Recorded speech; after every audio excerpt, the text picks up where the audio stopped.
महाराणा प्रताप के बारे में कुछ रोचक जानकारी। 1. महाराणा प्रताप एक ही झटके में घोड़े समेत दुश्मन सैनिक को काट डालते थे। 2. जब इब्राहिम लिंकन भारत दौरे पर आ रहे थे, तब उन्होंने अपनी मां से पूछा कि हिंदुस्तान से आपके लिए क्या लेकर आए।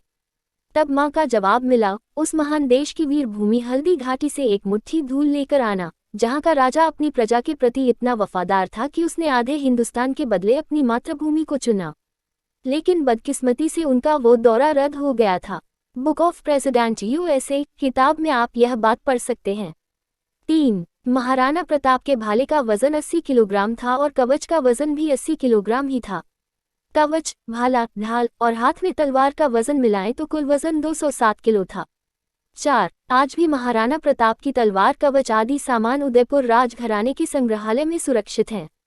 5. अकबर ने कहा था कि अगर राणा प्रताप मेरे सामने झुकते हैं तो आधा हिंदुस्तान के वारिस वो होंगे, पर बादशाहत अकबर की ही रहेगी।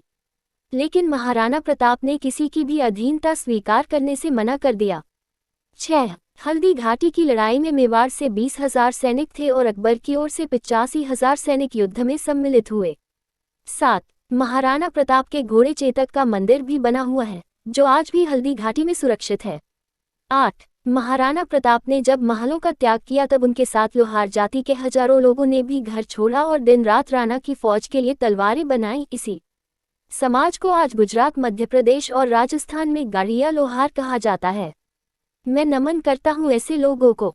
9. हल्दी घाटी के युद्ध के 300 साल बाद भी वहां जमीनों में तलवारें पाई गई। आखिरी बार तलवारों का जखीरा 1985 में हल्दी घाटी में मिला था। 10. महाराणा प्रताप को शस्त्रास्त्र की शिक्षा श्री जैमल मीर्तिया जी ने दी थी, जो 8,000 राजपूत वीरों को लेकर 60,000 मुसलमानों से लड़े थे। उस युद्ध में 48,000 मारे गए थे, जिनमें 8,000 राजपूत और 40,000 मुगल थे। 11. महाराणा के देहांत पर अकबर भी रो पड़ा था। 12.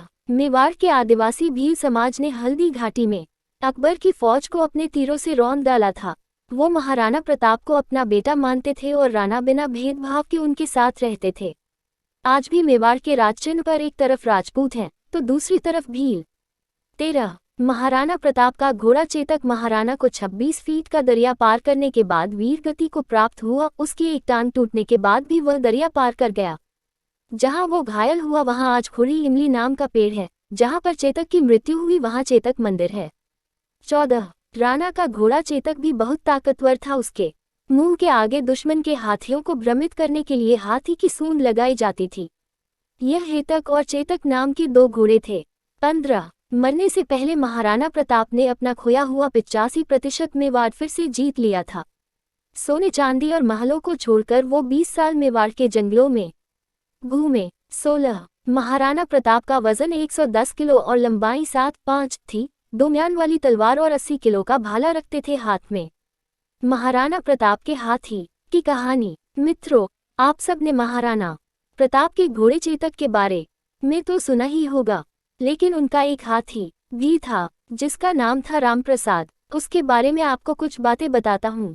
रामप्रसाद हाथी का उल्लेख अल-बदाउनी, जो मुगलों की ओर से हल्दी घाटी के युद्ध में लड़ा था, ने अपने एक ग्रंथ में किया है।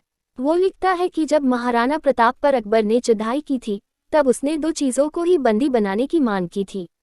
एक तो खुद महाराणा और दूसरा उनका हाथी रामप्रसाद। आगे अल-बदाउनी लिखता है कि वो हाथी इतना समझदार व ताकतवर था कि उसने हल्दी घाटी के युद्ध में अकेले ही अकबर के 13 हाथियों को मार गिराया था।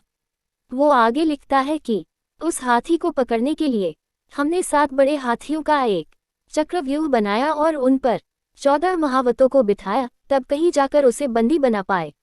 अब सुनिए एक भारतीय जानवर की स्वामी भक्ति। उस हाथी को अकबर के समक्ष पेश किया गया, जहां अकबर ने उसका नाम पीर प्रसाद रखा।